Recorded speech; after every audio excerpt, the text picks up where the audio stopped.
La ciencia del aura. Una introducción al estudio del aura humana. Contraportada.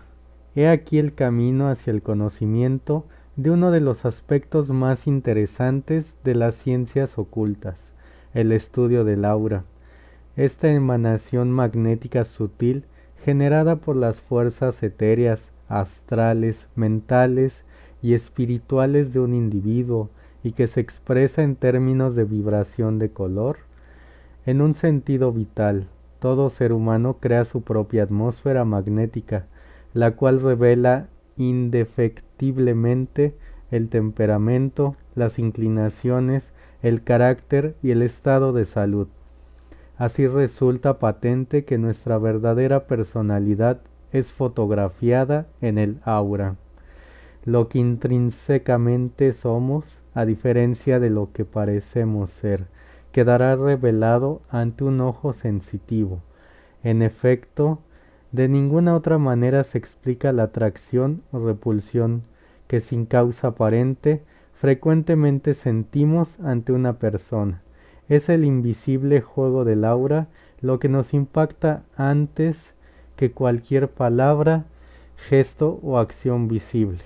El conocimiento y la percepción del aura, de cuyo dominio y existencia hay abundantes testimonios en la tradición hermética, están al alcance del lector al poner en práctica los ejercicios que para desarrollar su visión áurica, visualizar los colores y entrar en posesión de los elementos esenciales de tal o cual fluido y por ende conocer la presencia del carácter de la persona que lo emana, le proporciona este libro. La ciencia del aura. Una introducción al estudio del aura humana. 1. La atmósfera humana. De todas las ramas de las ciencias ocultas, una de las más interesantes es la que tiene como objeto de estudio al aura. Hablando concisamente, el aura es una emanación magnética sutil cuya generación es obra de la fuerza etérea y de otras fuerzas provenientes de un objeto dado. Todo en la naturaleza produce su propia aura, atmósfera o magnetismo. Este hecho es igualmente verdadero para el cristal más bajo y para el organismo vivo, para la entidad consciente más baja y para la más elevada. Para ilustrar este punto, consideremos el imán ordinario. Alrededor de sus polos existe una zona de influencia conocida como campo magnético, a través del cual pasan líneas de fuerza entre un polo y otro. La existencia de este campo es conocida por la influencia que el imán ejerce sobre pequeñas limaduras de hierro cuando colocadas al azar sobre una hoja de papel son atraídas por el imán, sostenido debajo de ellas, sin tocarlas y siguen su movimiento. Si estas limaduras son polarizadas por el imán, hay una notable afinidad en su movimiento, quedando temporalmente impregnadas de fuerza magnética. Suponiendo que estas limaduras poseyeran inteligencia y fuesen interrogadas, probablemente dirían que se movieron porque deseaban hacerlo, que sin dilación obedecieron a un impulso irresistible. No sabrían la procedencia real de la fuerza. Mientras más sensitivas las limaduras, mayor sería la distancia a la cual tendría lugar su reacción. Así, serían las más sensitivas las que reaccionaran más fácilmente a impactos que no producirían ningún efecto en las limaduras más densas. El movimiento de un circuito eléctrico a través de estas líneas de fuerza magnética es convertido en energía, que puede a su vez ser transformada en luz, calor u otras formas de energía. Este fenómeno es conocido como inducción. En el organismo humano hay fuerzas análogas, sino idénticas a la electricidad y el magnetismo. Cada ser humano posee un campo magnético. El aura que es emitida desde cada individuo como el sol emite sus rayos. El aura humana comparte las cualidades esenciales de las fuerzas etéreas, astrales, mentales y espirituales del individuo.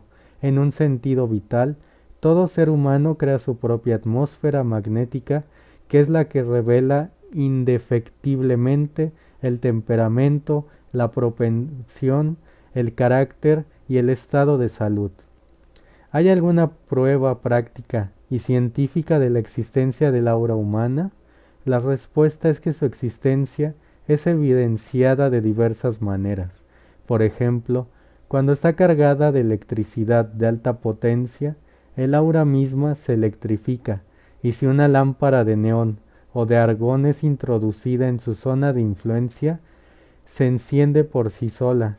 Esta iluminación ocurre dentro de un límite variable en las distintas áreas del cuerpo que circunda, pero hay una línea de demarcación bien definida, que puede abarcar unos pocos centímetros en una parte y extenderse en una mayor longitud en otra, mientras que podría haber rayos trazados por la lámpara que se proyecten en una línea recta de 1,5 a 2 metros.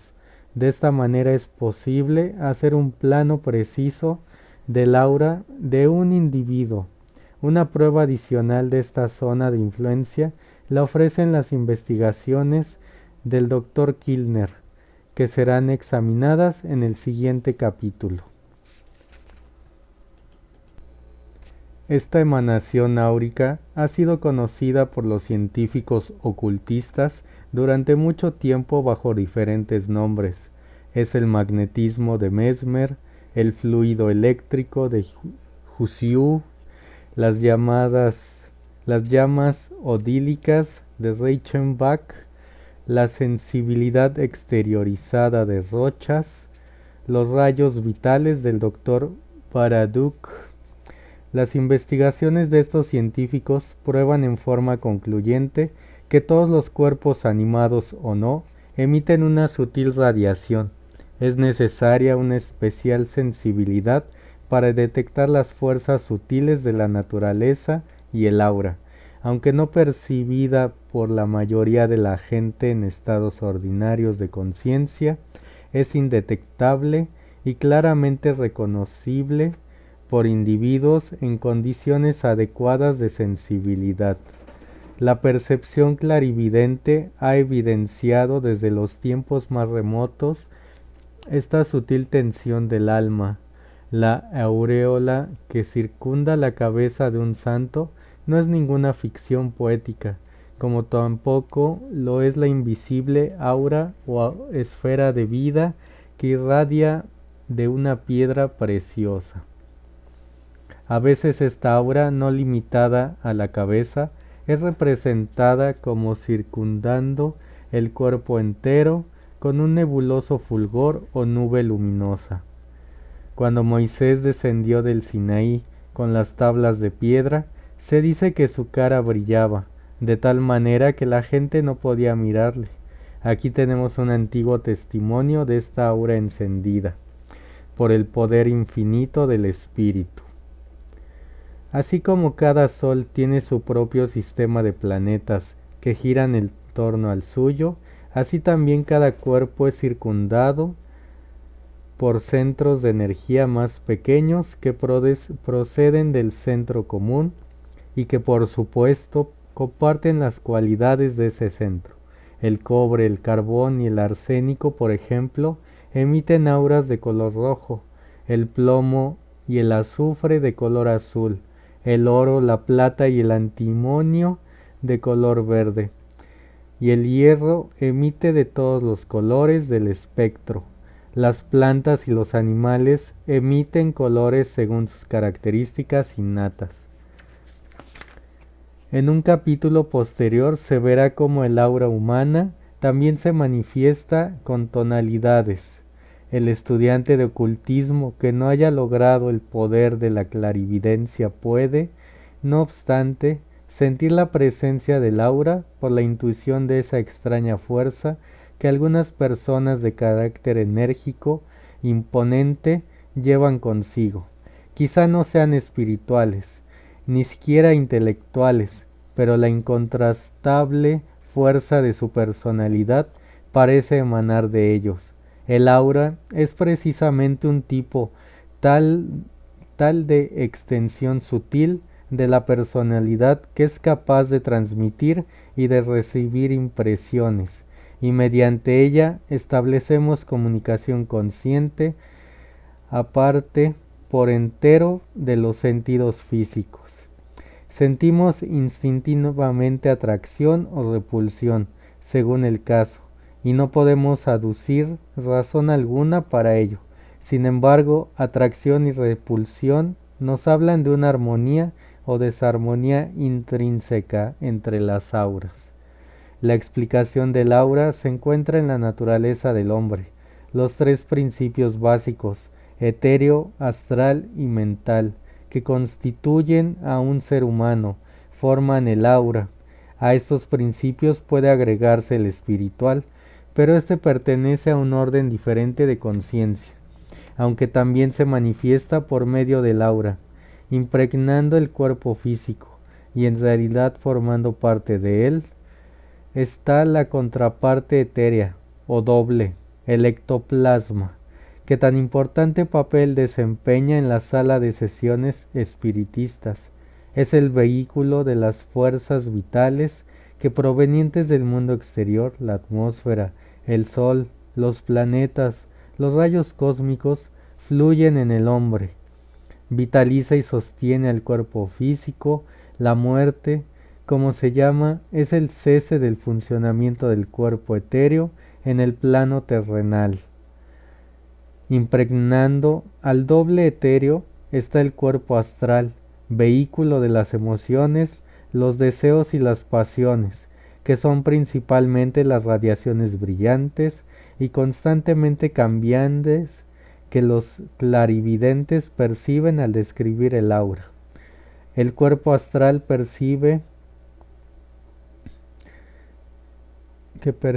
es a su vez impregnado por una estructura más refinada y sutil denominada mente o cuerpo mental, el vehículo de pensamiento usualmente visible para los videntes como un nimbo dorado que circunda la cabeza. Estos tres cuerpos, capas o zonas se sobreponen uno a otro. El cuerpo etéreo se extiende únicamente un poco más allá de la periferia del físico y constituye el aura interna.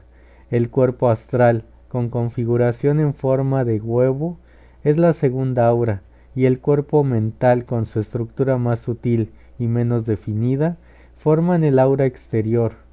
Además de estas tres auras generales, hay emanaciones todavía más sutiles que dependen del desarrollo de la naturaleza espiritual superior. En algunos individuos de tipo místico, devoto, altruista, el aura espiritual es muy notable y bella, mientras que en otros de naturaleza animal no hay ningún signo de ella. No hay otra cosa que colorea el aura como el pensamiento habitual, y veremos la razón de esto en un capítulo posterior. El aura varía mucho, en primer lugar su área y su extensión, que dependen del desarrollo del alma y la mente. En un individuo primitivo, estas fuerzas internas serán naturalmente burdas y rudimentarias, mientras que en individuos de inteligencia sumamente desarrollada serán lo opuesto. La composición o constitución del aura también variará según el individuo. El brutal y el refinado, el sensitivo y el insensible, el colérico y el apacible manifestarán auras diferentes de acuerdo con su disposición y carácter. El aura, además, se torna compleja y diversificada por el variado juego de las emociones, pasiones y sentimientos, que son los que imparten determinada iridiscencia o tonalidad a las radiaciones áuricas. El estudio de los aspectos cromáticos del aura, muy interesante e instructivo, está tratado en la forma apropiada en un capítulo posterior. El aura es también un signo infalible para determinar el estado de la salud En una buena salud, los rayos o fuerzas vitales fluyen hacia la atmósfera áurica e imparten a ésta un claro, radiante esplendor. En caso de salud decadente, las tonalidades son opacas y obscuras, mientras que la enfermedad es señalada por manchas nebulosas sobre la parte afectada. Así resulta patente que nuestro verdadero carácter es fotografiado sobre el aura, lo que intrínsecamente somos, a diferencia de lo que parecemos ser, quedará revelado ante un ojo sensitivo. En efecto, de ninguna otra manera puede explicarse la atracción o la repulsión que frecuentemente experimentamos al encontrarnos con alguna persona por primera vez. Es el invisible juego del aura, lo que nos influye antes que la palabra hablada o la forma visible. La atmósfera humana es la invisible influencia que obra en toda clase de relaciones, negocios, sociales, emocionales, etc. Ello explica por qué algunos individuos son una fuente de inspiración y fuerza personal que influye sobre todos los que penetran en su zona de influencia. El predicador exitoso, el doctor, el político y en general de quien se dice que posee personalidad magnética. Las luces menores, la multitud de pequeña gente ordinaria, son atraídas y energizadas por sus poderosas auras, tal y como las pequeñas limaduras de hierro son irresistiblemente atraídas hacia el campo de influencia del imán. Además, las auras de esta pequeña gente pueden ser polarizadas por la influencia de una personalidad poderosa y hasta pueden ser encendidas por el resplandor que se les imparte. En los anales bíblicos hay numerosos casos de transmisión de poderes y fuerzas espirituales de la transformación, de dones y cualidades menores en otros mayores, que ocasionan notables cambios en el aura. El Dr. Coates expresa los efectos de gran alcance del aura en el siguiente pasaje tomado de su libro Human Magnetism, Magnetismo Humano. Algunas naturalezas son tan armoniosas que se vuelven verdaderos centros de salud, amor y felicidad para todos los que entran en su esfera. Su presencia anima y edifica a quienes son afines a ellos, mientras que ejerce una influencia contraria sobre otros menos bien dispuestos. Las naturalezas angulosas, perversas e infelizmente desarrolladas retroceden ante esas presencias y se abstienen de lo malo o son inducidas por éstas hacia una vida superior y más agradable. Además existen aquellas que no solo emiten influencias favorables, sino que también absorben para sí las vibraciones procedentes de almas más elevadas y brillantes que moran en los planos superiores. Así surge la inspiración. Dentro del radio de este magnetismo interno y externo, lo invisible y lo visible se entremezclan y el hombre se proyecta hacia el cielo, mientras mantiene aún su contacto con la tierra.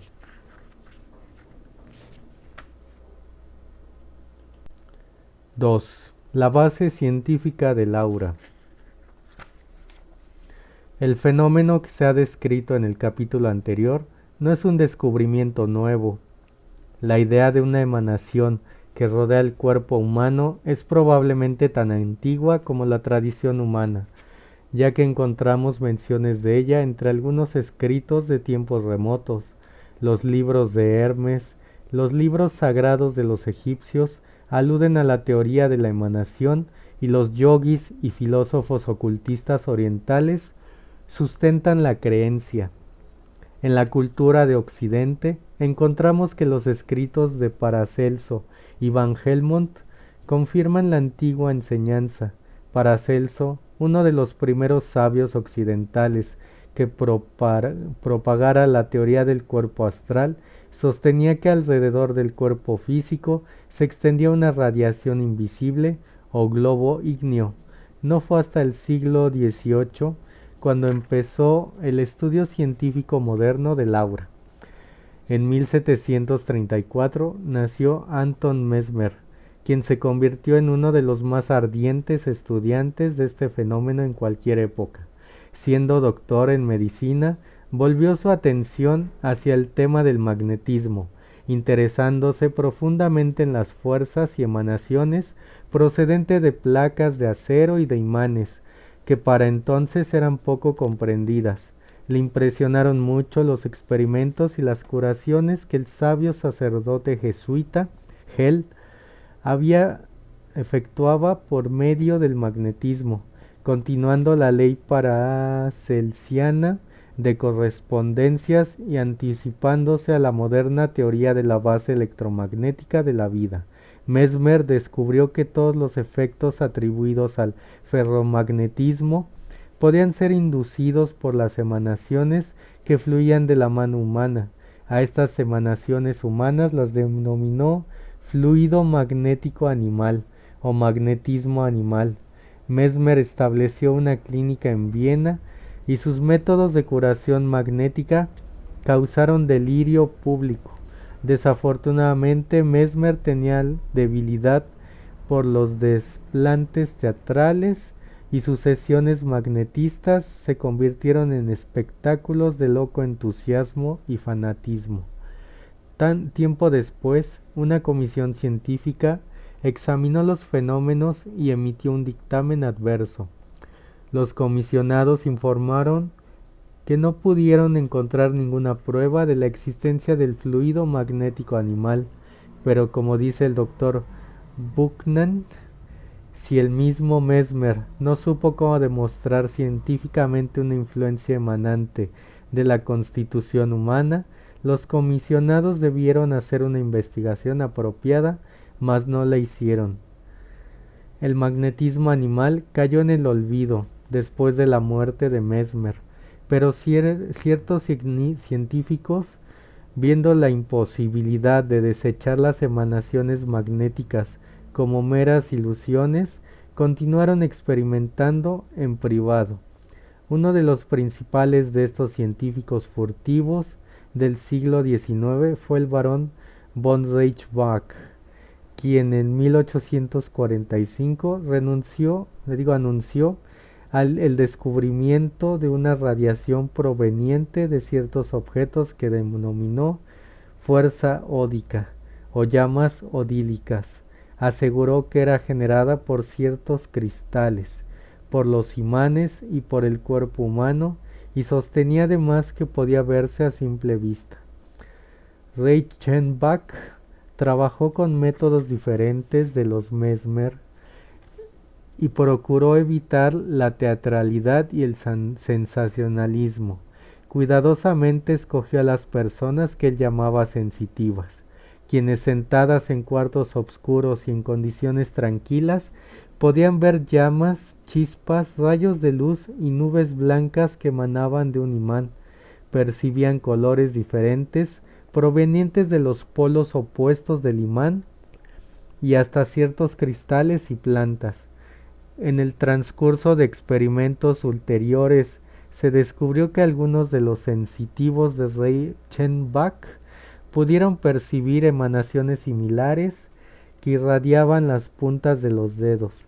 La luz odílica y las nubes áuricas fueron después fotografiadas, lo que dio lugar a interesantes especulaciones sobre la causa y el origen de estas emanaciones, que gradualmente son invisibles. Sin embargo, no fue hasta unos años antes de la Primera Guerra Mundial cuando se arrojó más luz científica sobre el aura. Un libro notable, The Human Atmosphere, la atmósfera humana, fue escrito por el Dr. W. J. Kilner, electricista médico de St. Thomas Hospital de Londres. En este libro, el Dr. Kilner anunció el descubrimiento de un método científico mediante el cual la atmósfera humana, o aura, podía ser observada. El hallazgo del Dr. Kilner marcó una nueva era para el estudio del aura. El Dr. Kilner comprendió que si las radiaciones magnéticas eran perceptibles en verdad por la vista, especialmente sensitiva, pertenecerían al orden de fenómenos de la luz ultravioleta. Este tipo de luz es normalmente invisible porque su longitud de onda es demasiado corta o su velocidad de vibración demasiado alta para la visión ordinaria, excepto en circunstancias especiales. El ojo humano por sí solo no puede ver más allá. Al doctor Kilner se le ocurrió que si el aura era una realidad, debería ser posible construir un aparato que hiciera las veces de una pantalla que excluyera ciertos rayos de luz e hiciera visibles los ultravioleta. Convencido de esta posibilidad, comenzó su trabajo de investigación y después de algunos años tuvo éxito en perfeccionar esta pantalla. Consistía en una célula de vidrio ópticamente pulido con la forma de una caja extremadamente angosta que contenía una solución alcohólica de dicianina, una tintura de alquitrán de hulla. El sujeto en observación, luego de quitarse la ropa, se para contra un fondo negro del cuarto a media luz, iluminado lo suficiente para permitir que el cuerpo se vea claramente. El observador prepara su vista áurica mirando por unos momentos a través de la pantalla hacia una luz bastante brillante, preferentemente el cielo boreal en un día soleado, o bien hacia un foco eléctrico de 100 watts. Luego, antes que desvanezca la luz que pasa a través de la solución, fija su vista en el sujeto. El doctor Kilner y sus colaboradores descubrieron que al ser humano lo rodea completamente un vapor ligeramente luminoso, aunque incoloro, que se extiende en todas direcciones unos 40 y a veces hasta 60 centímetros, y es una forma ovalada. Él también notó que esa emanación nebulosa variaba de intensidad y forma de día en día, y parecía más tenue y obscura cuando el sujeto enfermaba. Observó además que los confines del aura parecían fundirse en el espacio circundante y que resultaba difícil definir la línea de la demarcación. Interesado por el aspecto médico, Kilner empezó a aplicar su conocimiento del aura a métodos de diagnóstico de las enfermedades, y en 1919 formuló un sistema de diagnosis áurica. La segunda edición de su libro contiene el registro de numerosos experimentos, en particular la presencia de ciertas enfermedades y males, como la epilepsia y la histeria. Fue detectada, o mejor dicho, indicada por ciertas peculiaridades del aura. También se descubrió que algunos sujetos, y de modo especial mujeres, podían producir cambios en el aura mediante un esfuerzo de voluntad, ocasionando que del cuerpo emergieran rayos o que el color del aura se alterara. Algunas condiciones patológicas también afectaban la forma y la apariencia del aura. En algunos puntos la nebulosa ovalada se hinchaba, en otros perdía sus proporciones características, mientras que a veces aparecían manchas obscuras.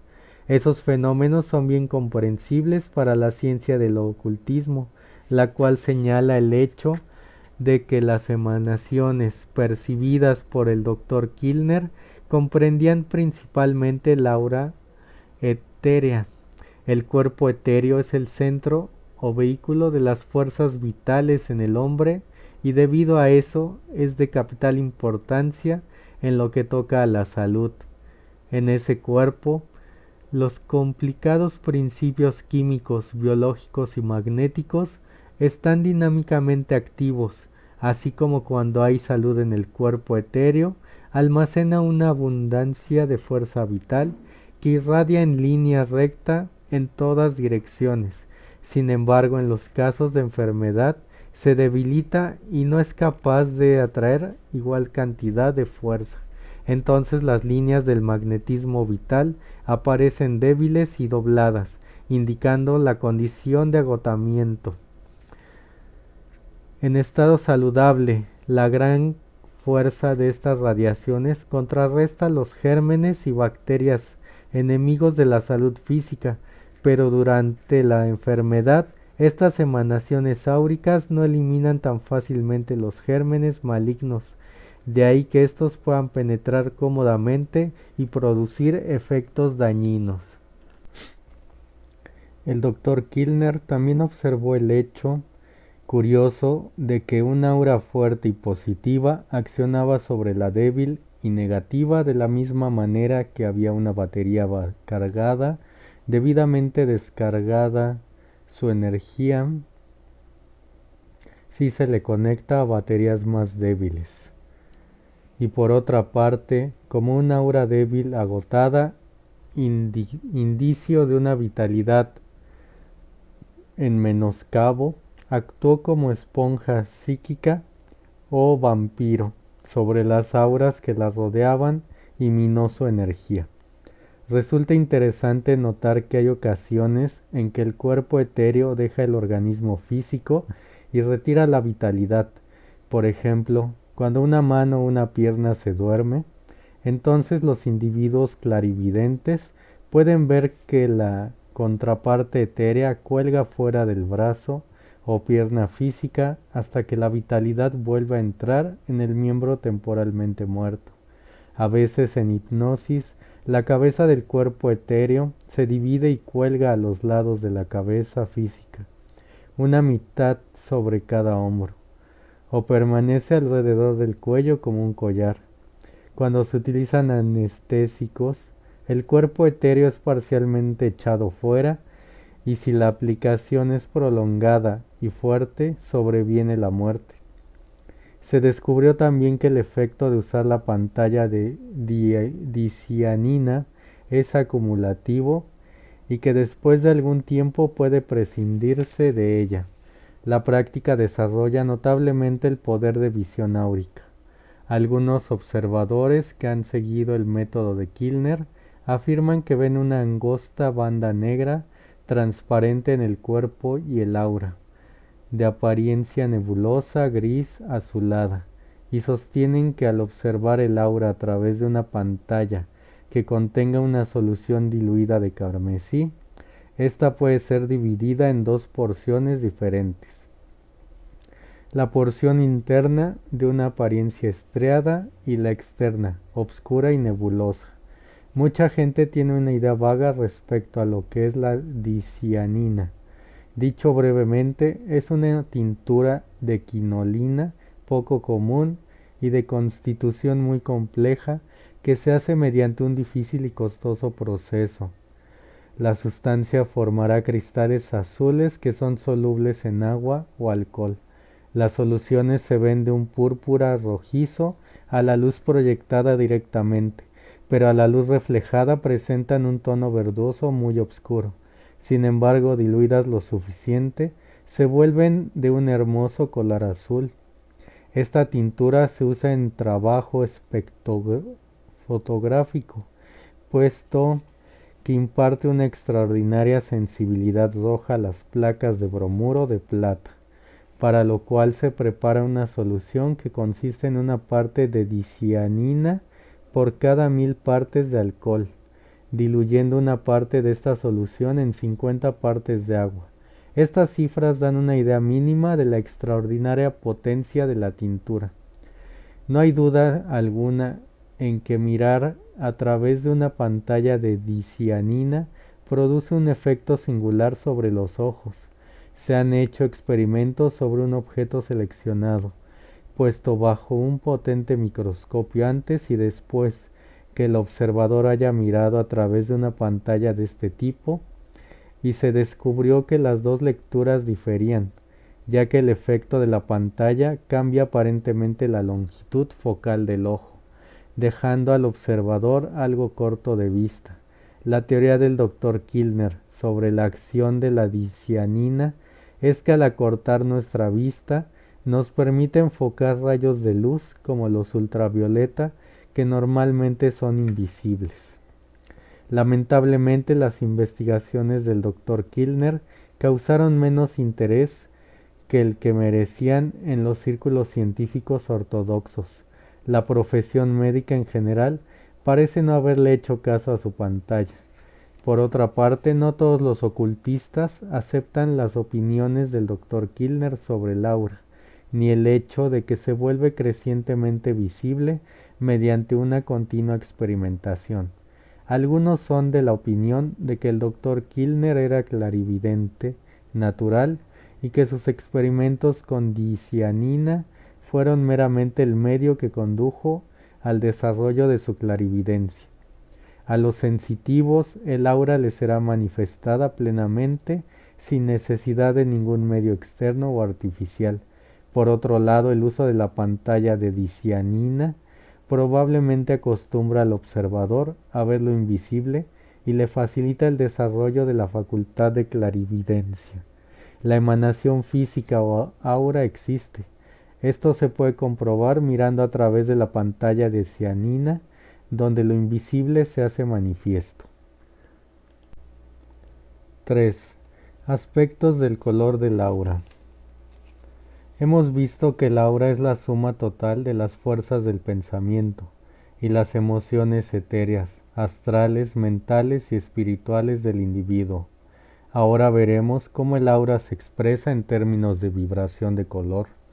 La base del estudio e interpretación del aura es el hecho de que los pensamientos, sentimientos, se congregan alrededor de la estructura física en forma de finas ondas vibratorias o rayos de color. Vibración es una palabra importante. La ciencia está descubriendo mucho acerca del rayo X, el rayo violeta y ultravioleta, el rayo infrarrojo y del aún poco comprendido rayo cósmico. Los rayos y de hecho todos los fenómenos del universo son manifestaciones de diferentes frecuencias de vibración.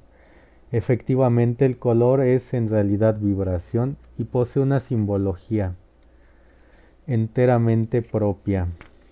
El mundo de la naturaleza es realmente una sinfonía de color que expresa emanaciones de diversos rayos de luz, ya se trate de las delicadas tonalidades del amanecer, de los vívidos matices del crepúsculo, de la gloria del arco iris o de la fulgurante intensidad del sol de mediodía en verano.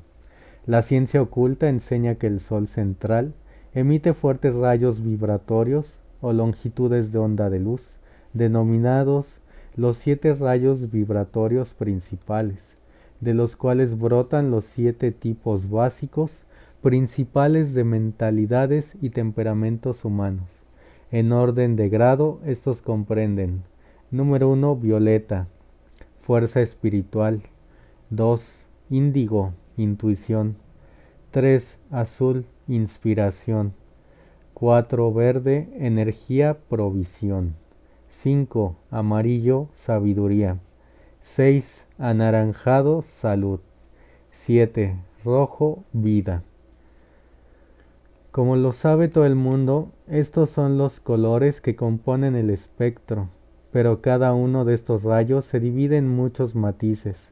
El rayo violeta, por ejemplo, desde la más corta a la más larga longitud de onda, se divide en heliotropo, amatista, orquídea, púrpura regia, vistaria y lavanda. Además de estos, la ciencia admite la existencia de muchos rayos invisibles para la vista física normal, como por ejemplo el ultravioleta.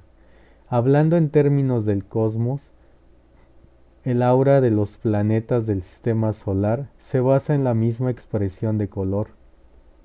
En cuanto a simbolismo que la del aura humana, Marte emite una aura roja, Venus verde, al igual que la Tierra. Júpiter, el planeta regio o afortunado, exhibe una aura púrpura, mientras que Mercurio, el mensajero de los dioses, vibra en índigo. Los 7 grandes rayos vibratorios poseen un significado interno u oculto que es de gran importancia en el estudio del aura. En el aura humana hay tonos de color básicos que revelan clases definidas de talento, hábitos y carácter, y hay numerosos tonos de color individuales. Los antiguos egipcios fueron los primeros en formular la teoría de la correspondencia entre los colores y la triple constitución humana. En capítulos anteriores se dijo que un ser humano está hecho de diferentes estratos de conciencia o planos de existencia, y que posee un vehículo separado para la expresión de cada uno de estos, o sea, los cuerpos físicos, etéreo, astral, mental y espiritual. Cada uno de estos cuerpos o modalidades de conciencia, lo que más correctamente son, se encuentra relacionado de una peculiar manera con los colores primarios, rojo, amarillo y azul, que simbolizan el cuerpo material, físico etéreo, el alma astral mental y el espíritu, conciencia espiritual, respectivamente. De esta trinidad emanan o se desarrollan los colores secundarios o complementarios, anaranjado, verde, índigo y violeta. Mezclando estos 7 rayos principales con el negro y el blanco se obtienen todos los demás colores. Rojo. Para empezar, desde la base de la escala de colores está el rayo rojo, que es predominantemente el color físico. El rojo es el símbolo de la vida. Su presencia denota fortaleza y vitalidad. Las personas con abundante rojo en su aura tienen fuertes predisposiciones físicas, así como mente y voluntad poderosas. Generalmente poseen una perspectiva materialista de la vida y suelen manifestar una naturaleza muy ardiente y amorosa. El rojo denota las más profundas pasiones humanas, amor vehemente, valor, odio, rencor, etc. Los matices del rojo señalan cualidades diferentes. Los tonos oscuros, intensos, manifiestan una tendencia al egoísmo, mientras que los nebulosos indican codicia y crueldad. Los rojos brillantes y claros son los mejores del grupo. Revelan generosidad y ambición encomiable. Cuando el color rojo predomina en el aura, denota una naturaleza fuerte y dominante, el tipo que solemos llamar personalidad magnética, que se reconoce en pioneros y en dirigentes de empresas audaces. Mientras más oscuro es el matiz de rojo en el aura, menos favorables son los aspectos que presenta. El carmesí indica una propensión a la sensualidad, las pasiones y los deseos más bajos, mientras que un escarlata subido señalaría lujuria. Un carmesí intenso mezclado con negro revela que se trata de un individuo de naturaleza sensual baja, cuya mente se halla bajo el dominio de las pasiones animales. En todas las auras rojizas hay una tendencia hacia la experiencia sensorial más que hacia la mental o la espiritual. Estos aspectos negativos se pueden ver en las naturalezas dominantes y ampulosas de ciertos individuos pertenecientes a este grupo, que tienen la adulación y la vanidad como aspectos adicionales. Anaranjado. Este rayo comprende todos los matices del anaranjado, desde el opaco anaranjado rojizo que denota egoísmo y orgullo, hasta los brillantes y claros tonos de la salud y la vitalidad. El anaranjado expresa la fuerza vital, la energía del sol. Los yogis lo llaman el alma de la energía. La presencia de tonos anaranjados en el aura nos habla de una personalidad vital, energética y activa. En síntesis, el trafagón, esas personas con frecuencia dominan a otras con la sola fuerza de su vitalidad, aunque nacen para ocupar posiciones de responsabilidad y encuentran más fácil gobernar que servir, carecen de codicia por el poder. Buenos patrones, manejan contacto a sus subordinados, son sociables en excelencia y generalmente pueden entenderse con cualquier clase de persona, rica o pobre. Sin embargo, el rayo anaranjado rara vez es encontrado sin cierta porción de orgullo, el cual está en general subordinado al sentido común. Los autores antiguos consideraron que el color naranja como expresión de sabiduría y de los poderes del razonamiento. Las personas clasificadas bajo el rayo anaranjado son comúnmente individuos equilibrados. Amarillo. El color amarillo, excepto cuando posee matices turbios y oscuros, es un buen aspecto en el aura. Los matices dorados denotan particularmente las cualidades del alma y las fuerzas astral mentales. El amarillo simboliza el pensamiento y la concentración mental. Donde el amarillo predomina, se está señalando la presencia del intelecto. Significa luz que representa al sol. Un amarillo dorado y brillante tiene un significado espiritual, lo que explica el uso que de él se hacen ceremonias religiosas y misterios sagrados, en los que se le utiliza en vasos y utensilios de los altares. Los rayos amarillos son de lo más benéfico, pues poseen el poder de disipar el temor y la preocupación. Tienen un elemento tónico que es valioso en algunos trastornos nerviosos. Son estimulantes tanto para la salud como para la mente. Este color aparece en las auras de personas brillantes y optimistas. Rodea a personas que son inteligentes y capaces, especialmente en asuntos de negocios. Cuando presentan un amarillo pálido, son por regla general animosas y a la vez precavidas. Los matices de amarillo, oscurecidos o empañados, son malos, denotan celos y sospecha. Ciertos tonos opacos de amarillo que aparecen en el aura indican la inutilidad de algunas personas, aquellas que se pasan las horas de ocio soñando en visiones sin objeto o fantasías infructuosas. Esas personas no son optimistas sino soñadoras. Como regla, el amarillo tirando a dorado descubre un alma que está adquiriendo cualidades espirituales. Verde. La presencia del color verde en el aura, con excepción del verde olivo y otros matices oscuros, es una buena señal. Ese color indica, en general, individualismo, regeneración, energía y previsión. Es el símbolo del ego. El rayo verde gobierna el crecimiento individual, como por ejemplo la semilla que crece. Las personas que han alcanzado prosperidad y éxito en la vida muestran invariablemente fuertes tonos de verde en sus auras. El verde también gobierna el reino mental e indica una multiplicidad de ideas. Un verde brillante, claro, aparece en las auras de personas que son naturalmente animosas, versátiles, consideradas y adaptables. Representa la liberación de cualquier sujeción, la independencia, vida nueva.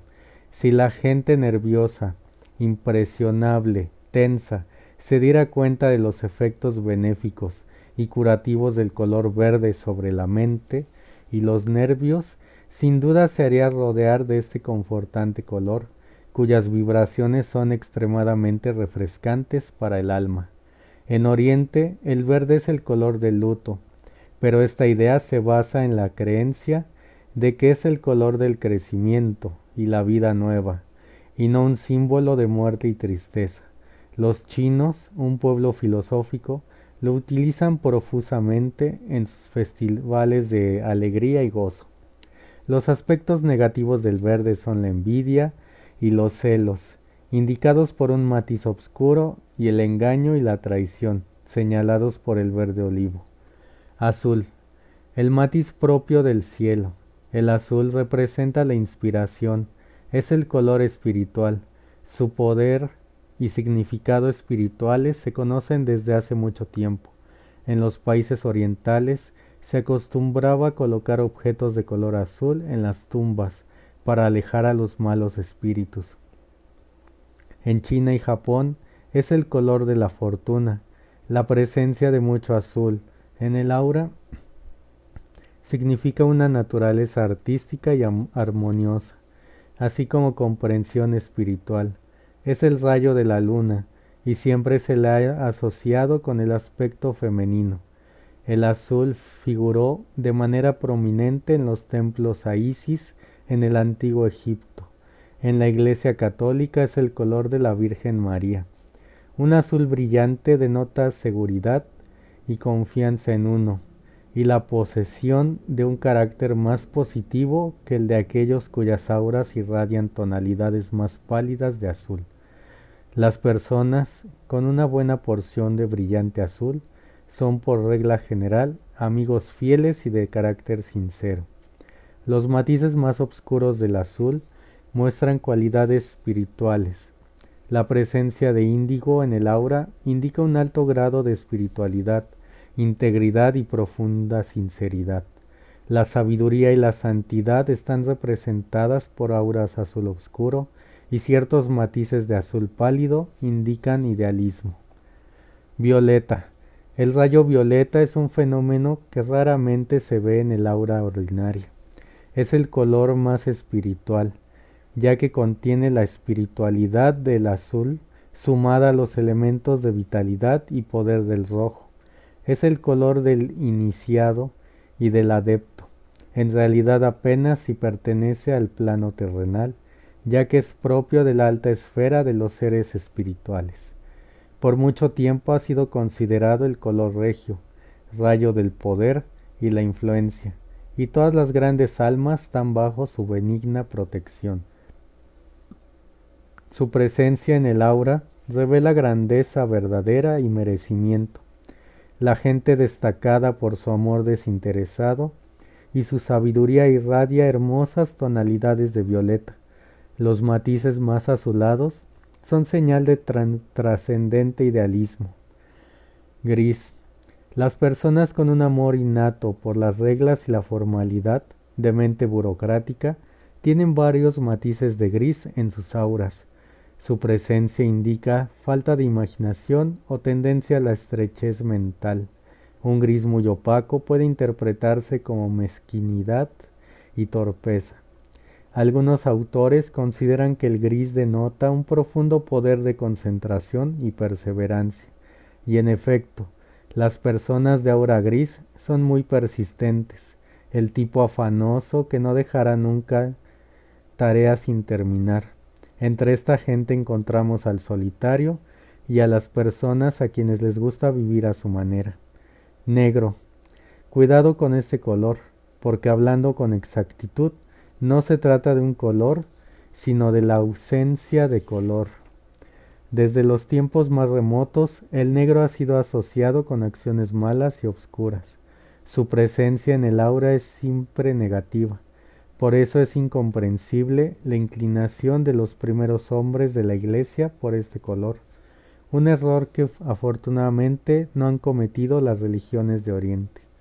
Las influencias ocultas del negro ocupan un lugar muy bajo en la escala. Es como símbolo de odio, discordia y malos pensamientos. Aquellos de los más deplorables seres, a quienes llamamos almas perdidas, tienen una aura negra que denota la pérdida o negación de todo lo bueno. En las almas más diabólicas y depravadas se ve brillar el aura con un rojo carmesí mezclado con negro, que señala la más horrenda combinación de maldad que se conoce. Rosa. El rosado fue considerado por los filósofos antiguos como un color místico, porque no es un matiz de ningún otro, y como tal no podía ser explicado ni comprendido. Un aura de color rosa denota un carácter tranquilo, refinado, modesto. Rara vez se ve el color rosa en el aura de la gente positiva, dogmática o agresiva. Se manifiesta con frecuencia en sujetos que gustan de la vida tranquila, en un ambiente bello y artístico.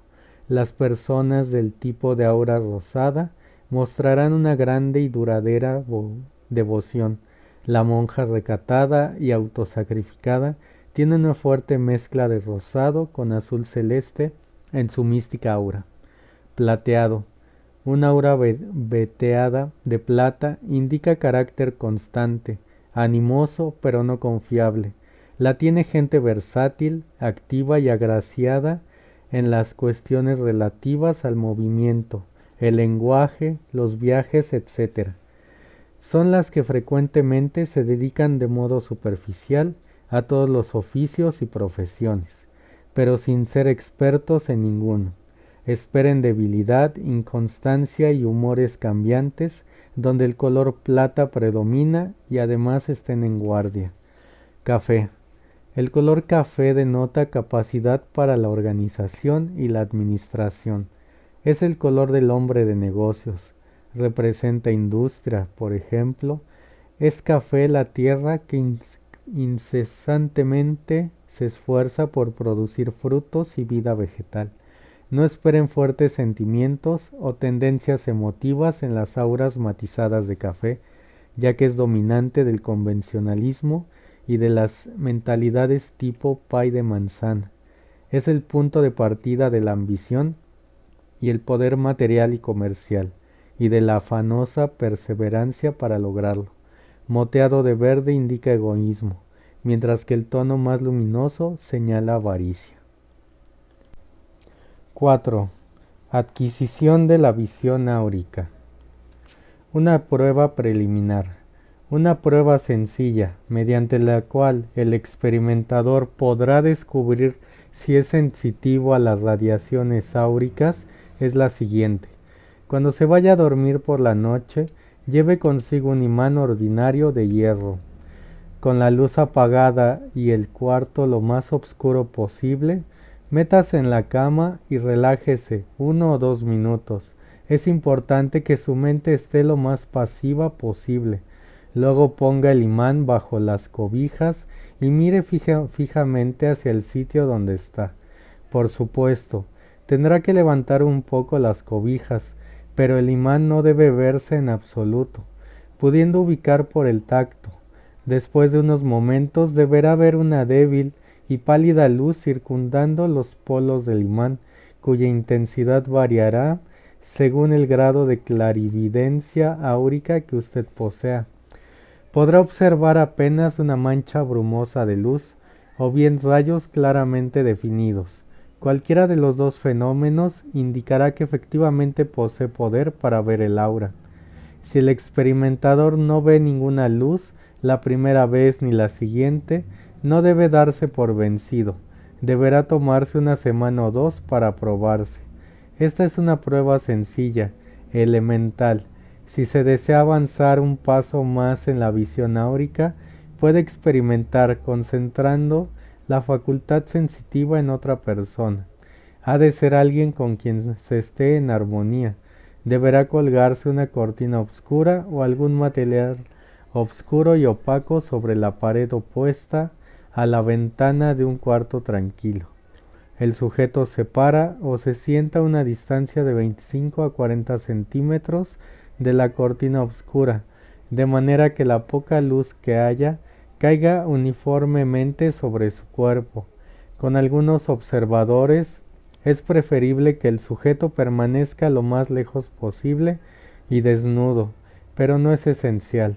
Si la prueba se realiza de día, el experimentador deberá colocarse cerca de la ventana y mirar fijamente al cielo, pero no al sol, durante medio minuto. Si es de noche, será suficiente mirar la luz eléctrica por el mismo tiempo.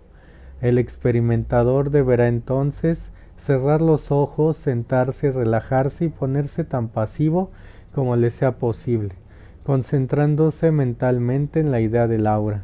Tendrá cuidado de evitar hacer un esfuerzo de voluntad, mirando fija y tranquilamente al sujeto. Deberá notar la formación de alguna nebulosidad, luces o rayos en cualquier zona de su cuerpo. No deberá desanimarse si no ve nada. Una práctica paciente y regular es tan necesaria para adquirir la visión automática como lo es para cualquier otra forma de desarrollo psíquico. Los colores del aura no siempre se ven objetivamente, pero pueden sentirse. La cabeza parece ser el principal campo de manifestación del aura. Se han descubierto que quienes están por encima del promedio en fuerza y agilidad mental tienen una base áurica más ancha y definida en torno de la cabeza que la de quienes poseen intelectos débiles. Es interesante notar que las auras masculina y femenina tienen características diferentes. Por regla general, el aura femenina se ve más grande y mejor desarrollada. Los rayos pueden ser fluidos por la voluntad de las personas que los emiten, y algunas mujeres son capaces de proyectarlos desde cualquier parte de su cuerpo y hasta puede cambiar su color si así lo desean. Experimento con las manos. Se pide al sujeto que una hacia arriba las puntas de los dedos de las manos por más de 1 minuto y luego las separe lentamente. Podrá verse que las radiaciones áuricas emanan de las puntas de los dedos y unen a cada mano. El mejor método es que sobre la mesa haya una tela negra no satinada. Todo experimentador deberá relajarse y tratar de visualizar mentalmente el aura. Puede escucharse música o canto suave para ayudar a producir la atmósfera deseada. Las manos descansan sobre la mesa con las palmas hacia abajo, y cuando los dedos se apuntan hacia un experimentador que esté enfrente, se verá que los rayos etéreos llegan hasta el otro lado y se unen. Cada par de experimentadores verá unido de la misma manera. Alrededor de muchas de las manos podrá verse una línea oscura que se interpone entre los dedos y el aura que los circunda, cuyo borde exterior emitirá rayos de color e intensidad variables. Las manos de las personas más animosas y sensitivas parecen irradiar luz solar, mientras que otras permanecen normales. Es probable que estas últimas no estén desarrolladas, pero podría haber una mejoría en cambiar a la persona próxima al experimentador. Cuando no puede lograrse que las auras se mezclen, no ocurre ningún fenómeno. Si hay varios sensitivos entre los experimentadores, las auras de todas las manos se mezclan en el centro como una nube luminosa compuesta de partículas áuricas que se mueven rápidamente. Ejercicio para visualizar los colores. Para adquirir la percepción del color en las auras, un ejercicio es provechoso. Habiendo colocado unas tiras de papel brillante coloreado dentro de sobres diferentes, siéntese en una silla confortable o reclínese en un sofá o una cama en una posición cómoda y respire profundamente unos cuantos minutos, con lo cual se relajará. Respire profunda y lentamente hasta que ya no pueda inhalar más aire. Entonces retenga el aliento y empuje la presión total de los pulmones sobre la boca del estómago durante unos pocos segundos para después exhalar gradualmente hasta que los pulmones queden completamente vacíos. Esta respiración tiene que hacerse bajo el control consciente de la mente. Durante el ejercicio, visualícense los 7 principales rayos cromáticos. Hágase una imagen mental de un globo de luz que cambia constantemente de color, primero rojo, luego anaranjado, amarillo, verde, azul, índigo y violeta. Después de pocos minutos de concentración en los colores, ponga uno de los sobres en su mano o contra el centro de su frente y trate de ver el color del papel que contiene. A veces se verá que las emanaciones áuricas se asientan sobre las manos de una u otra de las personas presentes, generalmente la más sensitiva. Es usual hacer los experimentos a plena luz durante la primera media hora. Durante la segunda, cuando la concentración y la práctica han dado lugar a cierta pasividad, los experimentos podrán hacerse a media luz. La mayoría de las personas no obtienen la visión áurica en pocos días, ni siquiera en meses. Es un estudio permanente que, si se desea obtener buenos resultados, requiere además que vida y hábitos se mantengan en un plano elevado. Las fuerzas más sutiles no son discernibles a los ojos del burdo materialista o del buscador de maravillas y sensaciones. No es que se considere que teniendo ojos no ven. El estudio y la práctica de ver el aura son algo que no debe ser emprendido con ligera. Es una fuerza seria e inapreciable y debe utilizarse para la elevación y el mejoramiento de la humanidad. Apéndice. El funcionamiento del aura. Extracto de la conferencia de Raoul de Fleurier en el Institut Métaphysique International, París, 9 de mayo de 1926. Es evidente que, hasta donde mi experiencia alcanza, este fluido, el aura, es la radiación externa y palpable de vastas e innumerables energías que emanan constantemente del ser humano. A juzgar por sus reacciones, este fluido parece ser material e inmaterial al mismo tiempo, ya que en él hay luz, calor, estremecimientos, corrientes eléctricas y magnéticas, a veces hasta fragantes perfumes. Los elementos de este fluido, por supuesto, nunca están igualmente presentes. Sus proporciones son infinitamente variables según los sujetos del experimento. Por lo general, uno o dos están al frente, mientras que los demás permanecen en un plano secundario y a veces apenas distinguibles. La sensación de calor que provoca el fluido se localiza en el pecho, el corazón y las grandes arterias. Su reacción electromagnética en el cerebelo, la espina dorsal, el plexo solar y especialmente en las papilas de las manos y los dedos. En cuanto a la irradiación luminosa, que es lo más poderoso y maravilloso de todo, afecta en particular el ápice del cerebro, la frente y los ojos, pero esto solo con los párpados estrechamente cerrados, ya que por paradójico que parezca, por los medios usuales de la vista normal nunca he podido percibirla.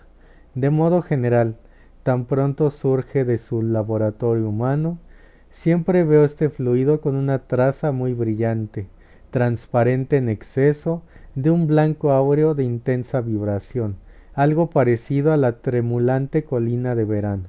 Debido a la propiedad luminosa del fluido, a veces me parece que el interior psíquico del cerebro de una persona está completamente encendido, mientras en otras la luz parece estar matizada de tal manera que uno tiene la impresión de estar viendo un paisaje bañado por la luz de la luna en una hermosa noche de verano.